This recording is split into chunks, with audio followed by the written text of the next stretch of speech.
Hello and welcome once again to the Waters and Stanton video channel. This is a news item. It's the first video actually after Christmas. And sad to say that the Yaesu FT-818ND has come to the end of its life. It's had a good run actually. I mean, of course it was basically the FT-817 that we all loved, and the 817 was around for many years. Strangely enough, ICOM never bought out a competitive model.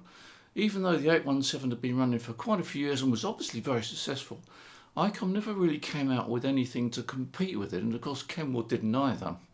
So Yaesu had the ground all to themselves. It was a low power transceiver that, well, it still is, low power transceiver that covered 160 metres, 270 SEMS. Covered the complete radio spectrum that most amateurs were interested in. It provided a lot of opportunity for portable operation. It was a great radio for newcomers because it gave them all the frequencies. Also a downside, well, the front panel display never really lived up to what they could have done with it. It had limited, well, it still has, limited information on the front panel. They never got round to a spectrum scope. But the most important thing they never got round to, of course, was the auto ATU. Now, they could have put an auto ATU into that transceiver.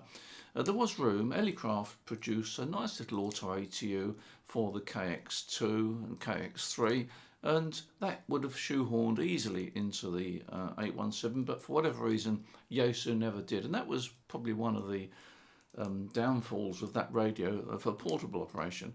And of course they updated it a couple of years ago now, the 818, which added the 5 meg bands and increased the power output from 5 watts to 6 watts, which really made no difference at all. I guess they just found they could squeeze a bit more power out of it, but it didn't actually make any significant difference.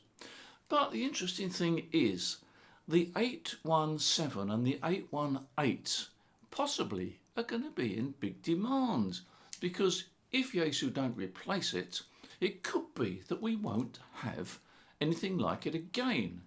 That means to say that if you own an 817 or an 818, it may actually increase in value, and if you haven't got one, it's worth trying to get one, I suspect, because it looks to me as if that will become a classic radio that may never be replaced.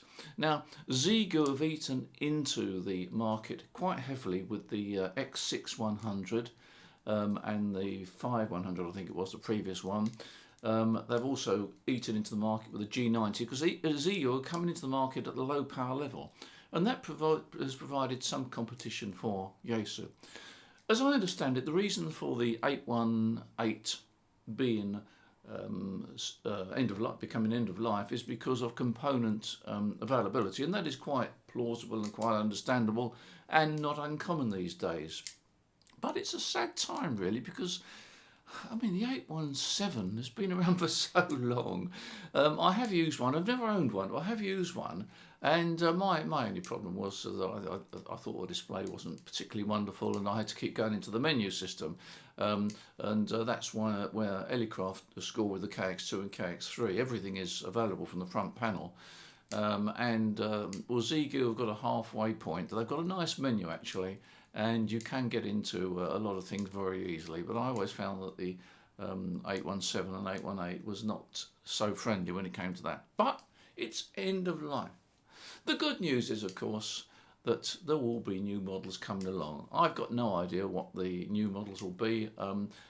As I suspect Yaesu won't actually replace it.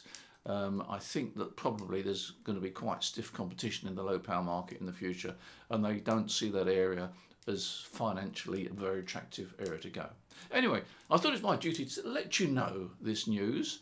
Sad news really, but you know, things have to move on, and we look forward to 2023, which will be upon us in a couple of days' time. And by the way, should mention that the front page of this video was actually designed by my granddaughter. She's only 9 years old, but she's got very good ability with graphics and with drawing. So the drawing that she did on the front page of this video was designed by her, and I say she did it in less than half an hour. But there we are.